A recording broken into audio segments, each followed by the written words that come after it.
Hi guys, welcome on this new video in which I would like to talk about a topic regarding the efficiency of markets.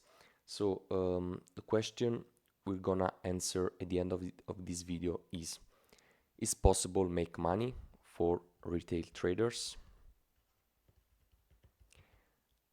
Even for institutional. So basing on finance literature, I would like to analyze inefficiencies of the market and if is it possible to make extra gain.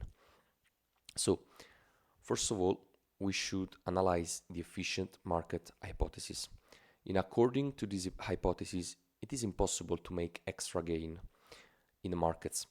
So let's start with an example. We can invest, for example, in the S&P 500, buying an exchange traded fund, an actively managed fund, or an exchange traded fund, the ETF, to replicate passively the S&P 500. You can think, for example, to make the 11% yearly. 11% is more or less the yearly returns of the S&P since the Great Depression. Or you can, for example, buy bonds and reducing your risk, your volatility of the portfolio. So, but the most important thing is to have a benchmark. So there are a lot of funds actively managed that try every year to beat the benchmark. That, like I said, can be a stock benchmark, a bond benchmark. It depends by the risk you want to assume. So efficiency in the market means that you cannot make extra gain. So we can think this type of process. We have a market in which there is an inefficiency. Exploiting this inefficiency, you can have an edge on the market. The edge means extra gain. Okay. So, are market efficient? First of all, we have to analyze different types of efficiency on the markets. So there are three types. Weak one, that means that markets incorporate every past information. The semi-strong one,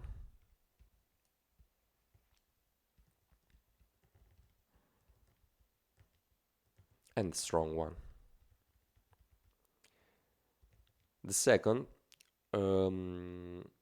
relies every public information. For example, M&A operations, announcements about earnings. So these are obviously public information, and here we have private information. So for example, in the first scenario, past information, if they are not exploitable, this means that you cannot, for example, use technical analysis to make money. In the third case, strong efficiency, if a market absorbs even private information, this means that it is impossible to make money with insider trading, for example. So, are market efficient? In the long term, yes, they are. They are efficient. And this is the reason, like we said before, that very few funds actively managed can beat the market over the time. Because you can beat the market for 1 year, 5, 10 years, but over 10 years it is very, very, very difficult to beat markets, to beat the benchmark.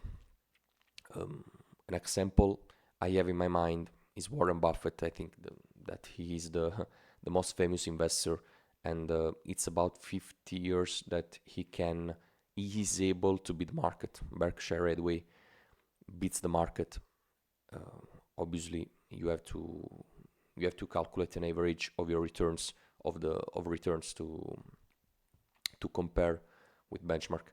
So in the long term, markets are efficient. But the most interesting thing is that there are a lot of opportunities in the short term. In the short term, markets are not efficient for a lot of reasons. For example, for emotional reasons. Markets are emotional because they are formed by human. This is just one reason. So in the short term, they are not efficient. And now we can ask ourselves, is it possible to make money? Well, the second paper I analyzed talked about the power, speed of algorithms. We have different types of actors on this stage. Investment banks, hedge funds. Obviously, they are very big actors. Yeah, we have retail investors, but retails have very few information, very few. They cannot exploit, obviously, algorithms, so they have not an advantage can have an hedge fund. So, well, investment banks, hedge funds, they trade on markets. If they trade and they are able to make money, this means that there are inefficiencies that they can exploit through use of algorithms. So what type of strategies investment banks and hedge funds use? There are three strategies, three main strategies that are market making,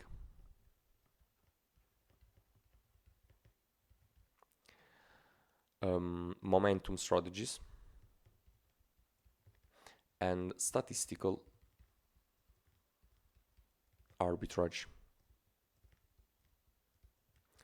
Now I'm gonna explain difference between these three strategies. First one means providing liquidity. So the investment bank, this is an activity made by investment banks. They quote a bid and ask price. So they give liquidity to markets, and their gain is the difference between these two prices. This is spread. It's called spread. I'm very bad to write, so I'm sorry. The second one, simple momentum strategy. So they exploited trend in a few days time. So these are very speed strategies, very fast strategy. So there is a trend and they exploited this trend. Nothing special. The last one is very interesting. It relies every correlated couple of instruments. For example, pair trading. So strategies on co-integration, for example. Well, the juice here is that you can exploit differences between instruments, securities that have a high correlation. So they have a similar behavior over the time. The goal here is to exploit differences, brief differences in this behavior they have. For example, in the currency market or two stocks in the same sector, they can be exploited to make money with statistical arbitrage. So these three strategies are obviously executed with algorithms. Well, literature says us that the window exploitable over the time is always smaller. So this because there are always more algorithms. They are managed by PhD in physics mathematicians. So there is a lot of power in these machines. they can see opportunities a human eye cannot see. This is a fact. So retail obviously does not have this power, does not have this speed, these instruments, so it is very, very difficult to make money in the intraday, in this short-term window. And well, in this video I just wanted to show you a theoretical framework on why for retail is very, very difficult to make money.